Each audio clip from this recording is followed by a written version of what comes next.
స్వర్గీయ ఎన్టీ రామారావు గారి వర్ధంతి. వారికి తెలుగుదేశం పార్టీ ఆఫీసులో ఈరోజు నివాళులు అర్పించడం జరిగింది. ఎన్టీ రామారావు గారు నిమ్మకూరులో జన్మించడం, ఒక సాధారణ కుటుంబంలో.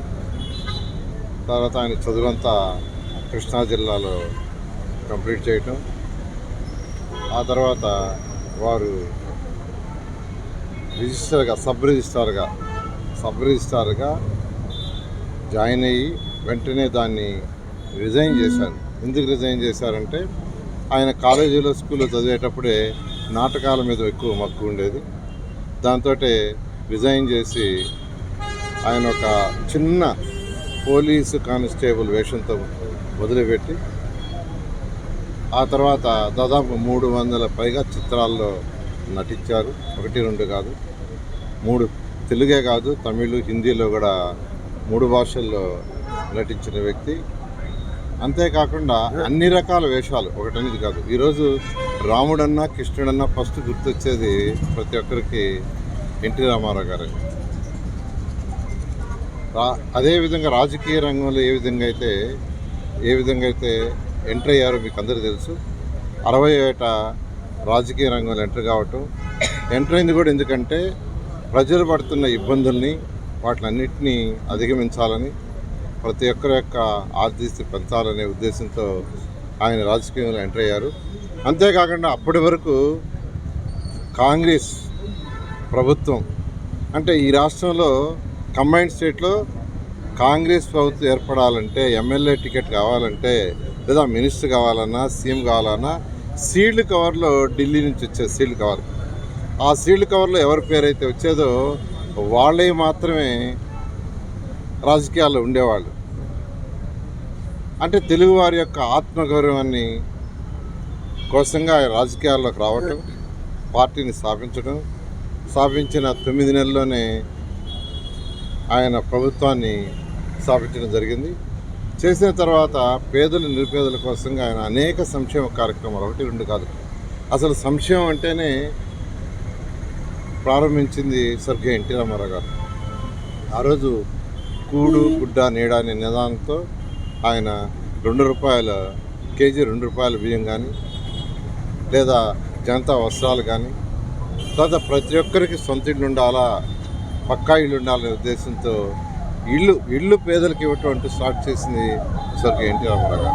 అదేవిధంగా మహిళలకి ఆస్తిలో సగం హక్కు ఇచ్చేసింది ఆయన. అదేవిధంగా లోకల్ బాడీ ఎలక్షన్స్లో కూడా రిజర్వేషన్స్ తీసుకొచ్చిన వ్యక్తి స్వర్గీయ ఎన్టీ రామారావు గారు.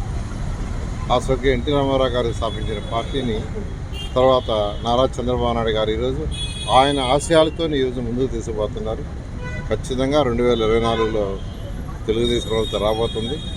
వచ్చిన తర్వాత కూడా ఎన్టీ రామారావు గారు ఏ ఆశయాలతో అయితే తెలుగుదేశం పార్టీని స్థాపించారో ఆ యొక్క ఆశయాలు నెరవేరేటట్టుగా పరిపాలన సాగించడం జరుగుతుంది. అందరికి నమస్కారం.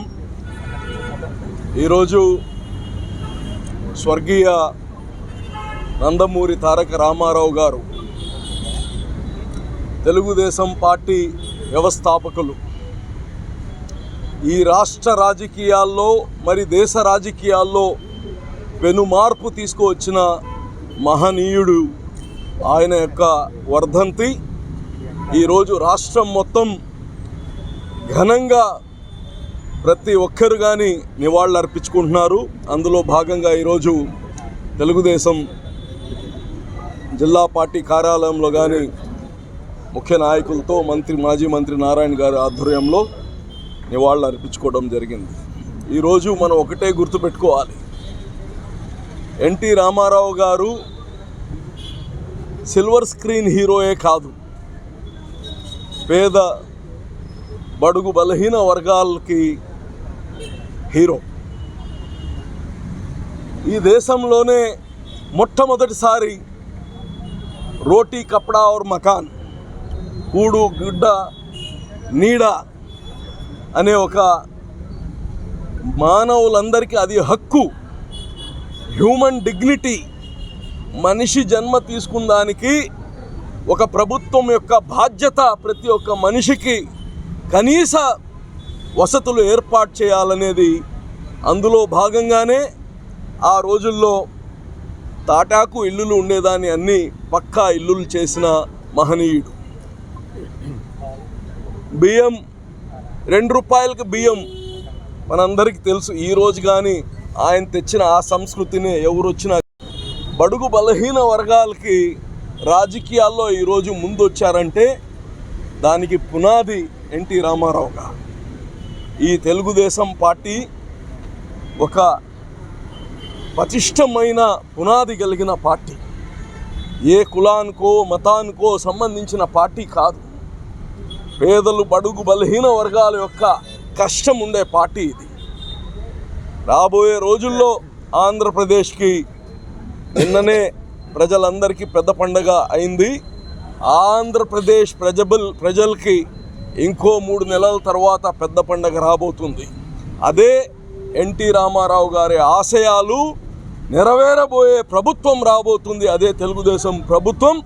ప్రజలందరి ఆశీర్వాదాలు చంద్రబాబు నాయుడు గారికి నిండుగా మీరు ఇవ్వాలని ఈరోజు కోరుకుంటూ, మరోసారి నెల్లూరు జిల్లా ప్రజలకి అందరికీ పేరు పేరున నమస్కారాలు. మరెన్నో వీడియోల కోసం మా ఛానల్ ని సబ్స్క్రైబ్ చేసుకొని పక్కనే ఉన్న బెల్ ఐకాన్ ని క్లిక్ చేసి యాక్టివేట్ చేసుకోండి.